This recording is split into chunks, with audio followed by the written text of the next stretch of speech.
यूं जमी पर बैठकर क्यों आसमां देखता है, पंखों को खोल जमाना सिर्फ उड़ान देखता है। Hello everyone, once again welcome to untold concept. तो टाइम वेस्ट न करते हुए सीधे मैं पॉइंट पे आ रहा हूँ, ठीक है, जो कि क्लास 9th का है, चाहे वो आरएमएस हो, आरएमएससी हो या आपका सैनिक स्कूल्स हो, ठीक है। तो उसमें हमारा जो लाइट में चैप्टर हमारा चल रहा था रिफ्लेक्शन, आपको हो गया रिफ्लेक्शन, मुझे आज आपको करवाना है। जो हमने वो मिरर पढ़े थे वो किस पे वर्क करते हैं, कौन सा फिनोमेनन में होता है, आपका रिफ्लेक्शन होता है। कोई भी डाउट होगा पूछ लेना। मेन हमने दो पढ़े थे, कनकेव कन्वेक्स, वहां से ही आपको क्वेश्चन पूछे जाते हैं, राइट, जो कि एंगल उनके लॉस थे, वहां से आपको क्वेश्चन बनने वाला है। आप लोग ने देखा भी होगा, चेक भी करा होगा, राइट। तो आज जो होने वाला है आपका, वो आपका क्या होने वाला है, रिफ्रैक्शन होने वाला है, राइट। तो नोट कर लो आप, रिफ्रैक्शन। हिंदी में आप जिसे क्या कहते हो, अपवर्तन कहते हो शायद, ठीक है। रिफ्रैक्शन में होता क्या है, एक बार सीधे से मैं लिख लेता हूँ। व्हेन, जैसे हम लाइट की बात ही कर रहे हैं तो इसमें लाइट रे आएगी, ठीक है। When light rays passes one medium, ध्यान से देखना इस बात को, ठीक है। Passes one medium to other medium, one medium to other medium. अब यहाँ पे आप कुछ भी लिख सकते हो, इट्स पाथ चेंज, या तो ये लिख लो, ठीक है, या तो ये लिख लो, इट डेविएट्स।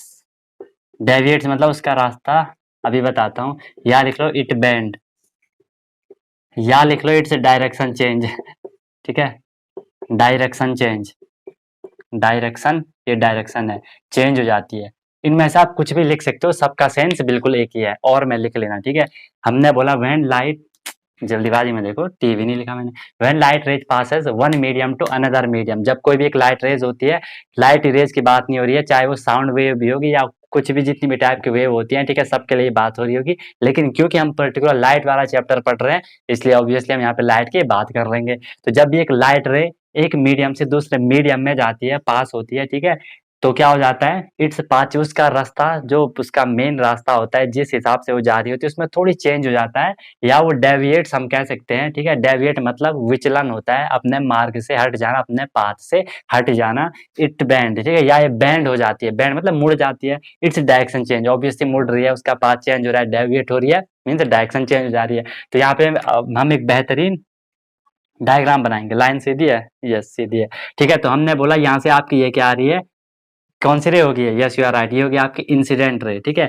अब मुझे एक चीज बताना, जो ये रे आ रही थी ना, इसको ऐसे जाना था, ठीक है, इसको ऐसे जाना था, है ना, क्योंकि रे ऐसे आ रही थी तो इसको हमेशा ऐसे ही जाना था। लेकिन ये ऐसे नहीं जाती है। उससे पहले मुझे बताओ, जहाँ पे आपकी इंसिडेंट रे फॉल होती थी, उसे आप क्या कहते थे, पॉइंट ऑफ इंसिडेंट कहते थे।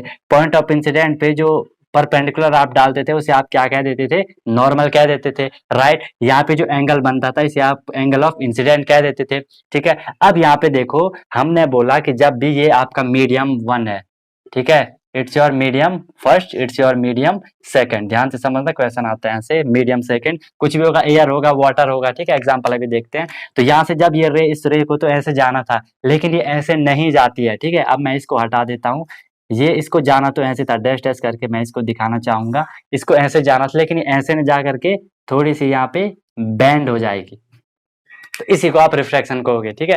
ये यहाँ दूसरा मीडियम है, मीडियम तीन ही होते हैं, सॉलिड, लिक्विड, गैस, ठीक है। अभी आपने देखा, जब हम एग्जांपल की बात करें, जो ग्लास होता है, ग्लास में अगर आपने पेंसिल रखी है, तो ग्लास के ऊपर कैसा मीडियम होता है, एयर मीडियम होता है, मतलब एयर वाला, एयर होता है ना, गैस वाला मीडियम। और अगर हम ग्लास में देखें, पानी से आपने भरा है, तो वो क्या हो जाएगा, वहां पे लिक्विड वाला हो जाएगा, तो वहां पे मीडियम चेंज हो जा रहा है। तो आपने देखा होगा, पेंसिल आपको लगती है कि टूट रखी है, मुड़ी हुई लगती है, राइट। तो यहाँ पे ये देखो, ये यहाँ पे लाइन बैंड होगी, इसकी डायरेक्शन चेंज होगी, इसका पाथ चेंज हो गया, राइट। अब यहाँ पे जो एंगल बनेगा, इसे आप क्या कह दोगे, हमें पता है कि सर जो रिफ्लेक्टेड रे होती है, इसे आप रिफ्लेक्टेड, सॉरी रिफ्लेक्टेड नहीं करोगे, इसे आप क्या, हाँ रिफ्लेक्टेड रे कहोगे, वहां पे हम उसे रिफ्लेक्टेड रे कहते थे, यहाँ पे हम इसे रिफ्रैक्टेड रे कहेंगे, राइट। तो इन दोनों के बीच जो एंगल बनता है, इसे आप क्या कहते हैं, एंगल ऑफ रिफ्लेक्शन कह देते हैं, ठीक है। अब यहाँ पे ये इक्वल नहीं होगा, आपको दिख रहा होगा, क्योंकि इक्वल तो यहाँ होना था, ठीक है। तो यहाँ पे कभी कभी अगर आपको ये वाला एंगल निकालने को बोला जाए, तो आप इसमें से ये माइनस कर सकते हो, आपको वो एंगल निकल के आ जाएगा, राइट, ठीक है। इसके बाद देखो अब आपको जो ये मीडियम 2 है, मीडियम 1 है, ये कुछ भी हो सकते हैं, मीडियम मैंने आपको बता दिया। तो मेन चीज यही थी, यहाँ पे आपको याद रखना है, जब भी मीडियम चेंज हो जाएगा तो जो लाइट की रे होगी वो बैंड हो जाएगी, ठीक है। अब यहाँ पे कभी कभी आपसे अगर हाई लेवल का क्वेश्चन पूछ दिया तो एक क्वेश्चन ये पूछा जा सकता है कि जब लाइट रे पास हो रही है तो उसकी जो स्पीड होगी, स्पीड में क्या डिफरेंस आएगा, स्पीड में कुछ चेंज आएगा, उसकी स्पीड कम हो जाएगी, याद रखना। जब भी मीडियम चेंज होगा, जो रे होगी, ऑब्वियसली अब रे की बात कर रहे हैं, उसकी स्पीड चेंज होने वाली है, स्पीड ऑफ वेलोसिटी लिखा होगा, चेंज होने वाली है। उसकी वेवलेंथ में आपको साउंड वाले चैप्टर में बताऊंगा, यहाँ पे बताऊंगा, फिर आप समझ पाओगे। जिसको थोड़ी बहुत नॉलेज है वेव का, देखो कोई भी जो वेव चलती है हम उसे ऐसे डिनोट करते हैं कि ये वेव जा रही है, ये इसके डायरेक्शन है, ठीक है। तो इनके बीच की जो डायरेक्शन होती है इसको हम कहते हैं वेवलेंथ, या इसको हम कहते हैं वेवलेंथ, ठीक है। आगे पढ़ेंगे वो वेवलेंथ भी उसकी कम हो जाती है, ठीक है। अब अगर हम बात करेंगे उसकी एक और चीज, फ्रीक्वेंसी चेंज नहीं होगी। अगर आपसे हाई लेवल का क्वेश्चन पूछ दिया, इसलिए बता रहा हूँ कि जब भी रिफ्रैक्शन होता है, मीडियम चेंज हो जाता है, तो उस पे स्पीड पे क्या फर्क पड़ेगा, कम होगी, वेवलेंथ कम होगी, लेकिन फ्रीक्वेंसी पे कोई भी असर नहीं पड़ेगा, फ्रीक्वेंसी जैसी की तैसी रहेगी। अगर क्वेश्चन आएगा तो ये कर लेना, राइट। रिफ्रैक्शन आपका यहाँ पे हो गया बिल्कुल फिट, ओके। इसके बाद अब हम कुछ रिफ्रैक्शन के एग्जाम्पल करेंगे, या एग्जाम्पल से पहले मेन चीज आपको लॉ नहीं बताए। रिफ्रैक्शन के भी दो लॉज होते हैं, ठीक है। मिर्जा भाई, रिफ्रैक्शन के भी आपके, ये आप नोट कर लिया होगा, दो लॉज होते हैं रिफ्रैक्शन के भी। जैसे हमने रिफ्लेक्शन के पढ़े थे कि जो फर्स्ट लॉ था कि angle of incidence is always equal to angle of reflection, but यहाँ पे ऐसा नहीं होता है, ठीक है। यहाँ पे आप फर्स्ट लॉ लिखोगे सबसे पहले, जो कि इंसिडेंट रे थी, ठीक है, जो कि हमने वहां पे भी पढ़ा था, वो वाला सेम है। इंसिडेंट रे, रिफ्रैक्टेड रे आएगी यहाँ पे, ठीक है। Incident ray, refracted ray and normal, all lies on same plane, एक ही प्लेन में होते हैं, ये तो आपने पढ़ा था, ठीक है। जो सेकंड लॉ यहाँ पे इंपॉर्टेंट है, अगर हम बात करें साइन ऑफ रेशियो की बात करेंगे हम यहाँ पे, ठीक है। ये वैसे आप 9-10 में अच्छे से पढ़ोगे, लेकिन बता देता हूँ, एक ही लॉ है, ratio of sine of angle of incidence, angle of incidence to sine of angle of refraction, right. देखो यहाँ पे आपको पता है साइन, आपने साइन कॉस थीटा 9-10 में पढ़ोगे, अब हर चीज 9-10, ठीक है, समझ लो। Sine cos theta, tan cot वगैरह होते हैं ना, ये थोड़ी कैलकुलेट, ये जो ट्रिग्नोमेट्री में मैंने इसका यूज होता है, ठीक है। फिलहाल याद रखो, angle of incidence to sine of angle of refraction is always constant, वो कांस्टेंट होता है, ठीक है, इज ऑलवेज कांस्टेंट, ठीक है। कांस्टेंट का मतलब, अब मैं इसे डिनोट करूंगा, ये है साइन, साइन आई लिख देता हूं मैं सीधे एंगल को, अपॉन रेशियो, मतलब रेशियो को आप फ्रैक्शन की फॉर्म में लिख सकते हो, साइन ये रिफ्रैक्शन का एंगल, तो ये हमेशा क्या होता है, कांस्टेंट होता है, जिसे आप कहते हो 1μ2 लिखा होगा, ठीक है। आप ये सर 1μ2 क्या है, इसे आप रिफ्रैक्टिव इंडेक्स कहते हो, आपके लिए उतना जरूरी है नहीं वैसे, इसे आप क्या कहते हो, लेकिन पढ़ लो, रिफ्रैक्टिव इंडेक्स आप इसे कह देते हो, ठीक है। रिफ्रैक्टिव इंडेक्स आप इसे कहोगे 1μ2 को, ठीक है। अब म्यू क्या होता है, इसे आप लिख सकते हो, इसकी वैल्यू जो होती है वो होती है आपकी μ2 अपॉन μ1 हो जाती है। और म्यू क्या होता है, म्यू इज इक्वल टू होता है c अपॉन v। कंफ्यूजन हो रही है ना, मत करना इसको याद, मैं ऐसे बता देता हूँ। म्यू है रिफ्रैक्टिव इंडेक्स, रिफ्रैक्टिव इंडेक्स का मतलब है कि जो मीडियम है वहां पे दो, कौन सा मीडियम कितना डेंस है, कौन कितना रेयर है, मतलब डेंसिटी समझते हो ना, कहाँ पे कितने ज्यादा पार्टिकल हैं, कहाँ पे कितने कम पार्टिकल हैं, तो वो इस पर डिपेंड करता है। म्यू इज इक्वल टू का सी अपॉन सी, मतलब है कि जो लाइट रे है उसकी जो स्पीड है वो वैक्यूम में क्या है, ठीक है। लाइट रे की स्पीड वैक्यूम में क्या है, और v मतलब है कि उसकी जो भी कोई भी मीडियम है, उस मीडियम में उसकी स्पीड क्या है, उसे आप क्या कह दोगे, रिफ्रैक्टिव इंडेक्स कह दोगे, राइट। इतनी बात आपको समझ में आ चुकी होगी। इसे आप आगे पढ़ोगे, इसे आप एक रूल भी कहते हैं, इसे हम स्नेल्स लॉ कहते हैं, स्नेल का नियम आप इसे कहते हैं, स्नेल्स लॉ आप इसे कह देते हैं, राइट। इसके बाद हम यहाँ पे कुछ इसके एग्जांपल मैं यहाँ पे लिख देता हूँ एक बार, फिर मैं उसको एक्सप्लेन कर लेता हूँ, राइट। इसके कुछ इंपॉर्टेंट एग्जांपल है, ठीक है। फर्स्ट है यहाँ पे ट्विंकलिंग ऑफ स्टार्स, ठीक है। अच्छा, एग्जांपल से समझना, फिर एक चीज आप और समझ जाना, जो भी ये रिफ्रैक्शन का केस होता है ना, वो लेंसेज में होता है, जो भी लेंस होते हैं, या जो आपका प्रिज्म होता है, प्रिज्म आपने देखा होगा है ना, कुछ ट्राइंगल शेप का होता है,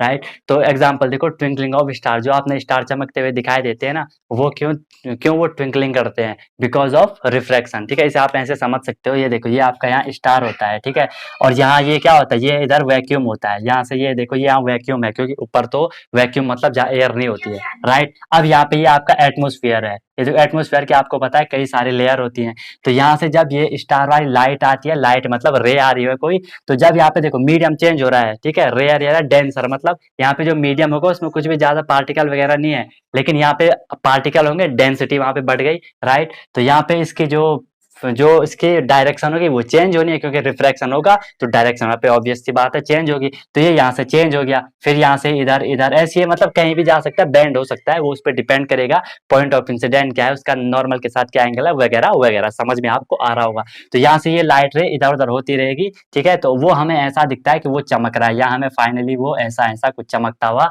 दिखाई देगा, कौन? स्टार, ठीक है। तो उस पर क्वेश्चन आता है कि उस पर कौन सा फिनोमिनन होता है? रिफ्रैक्शन होता है। Second example Miraj. मिराज क्या होता है? आपने देखा होगा, जिसे हम, ये ज्यादातर रेगिस्तान में होता है, आपको दिखता है कि उधर जैसे पानी है, लेकिन होता नहीं है, दिखता है लेकिन रियल में होता नहीं है, उसी का आप मिराज कहते हो, हिंदी में से आप मृग तृष्णा कह देते हो, है ना। कभी कभी आपने रोड में भी देखा होगा, जो बिल्कुल कोलतार वाली बिल्कुल प्लेन नई सड़क होती है, उसमें भी दूर से दिखता है कि वहां कुछ पानी टाइप का है, राइट। थर्ड है पेंसिलिन बीकर। लगती है कि अगर आपने पानी के बीकर में रखी है, नॉर्मल भी रखी है, तो आपको लगेगा पेंसिल टूटी हुई है, क्यों? क्योंकि मीडियम चेंज हो रहा है, लाइट रे पड़ रही है, और उसकी जो रिफ्रैक्शन का फिनोमिनन वहां पे हो रहा है, और लाइट का पाथ चेंज हो जाता है, हमें लगता है टूट गई, right. Swimming pool looks shallower. जो स्विमिंग पूल या रिवर वगैरह होती है ना, जबकि उन्हें प्लेन दिखना चाहिए था, है ना भाई, वाटर का जो लेवल होगा वो तो प्लेन होगा, लेकिन वो प्लेन नहीं होता, वो ऐसे उठा हुआ दिखता है, समझ पा रहे हो? मतलब कुछ इस टाइप का वो आपको दिखेगा, इस टाइप का, ऐसा ऐसा, इतना ज्यादा नहीं दिखेगा, हल्का हल्का दिखेगा, ऐसा ऐसा, देख लेना, राइट। उसे आप सेलोअर कहते हो, उस पे भी रिफ्लेक्शन का केस होता है, राइट। नेक्स्ट है आपका रेनबो फॉर्मेशन। वाह, जो रेनबो होता है ना, वो भी रिफ्लेक्शन होता है, क्योंकि आपने देखा होगा ज्यादातर बारिश के टाइम बनता है, एटमोस्फियर में वाटर ड्रॉप हो जाती है, ठीक है, और लाइट रेज पड़ती है, जब धूप लगती है तभी होता है ना, लाइट रेज पड़ती है, रिफ्लेक्शन का फिनोमिनन होता है। बाकी डीप जाना होगा तो अलग से जाएंगे, हम अलग से इन पे मैं आपको बताऊंगा, राइट। अभी ज्यादा हो जाएगा वो। अब जो आपका प्रिज्म होता है उसमें भी रिफ्लेक्शन होता है। प्रिज्म क्या होता है? वो आपको 7 कलर में उसे डेविएट कर देता है और स्प्लिट कर देता है, आगे पढ़ेंगे प्रिज्म के बारे में, राइट। स्कैटरिंग ऑफ लाइट भी होता है। Writing on paper. देखो आपने कोई पेपर, किसी भी काम चीज भी आपने लिखा हुआ है, उसके ऊपर अगर आपने एक ग्लास रखे, कांच रखा है, वो आपको दिखेगा कि जो वर्ड आप, जो लेटर आपने वहां पे लिखे होंगे, वो कुछ अलग टाइप के लिफ्टेड, उठे हुए दिखते हैं, कोई टेढ़े मेढ़े दिखते हैं, क्यों? वहां भी रिफ्लेक्शन होता है, क्यों? मीडियम चेंज हो रहा है, राइट। तो ये था आपका पूरा क्या, रिफ्लेक्शन का केस। कोई भी डाउट होगा पूछ लेना, वैसे क्लियर तो आपको हो ही गया होगा, राइट। कोई सेशन हो तो बता देना, ऐसे बिल्कुल मन लगा करके पढ़ो, जब तक तोड़ना नहीं है तब तक छोड़ना नहीं है, जब तक तोड़ोगे नहीं तब तक छोड़ोगे नहीं। Okay, wish you all the very best, be happy.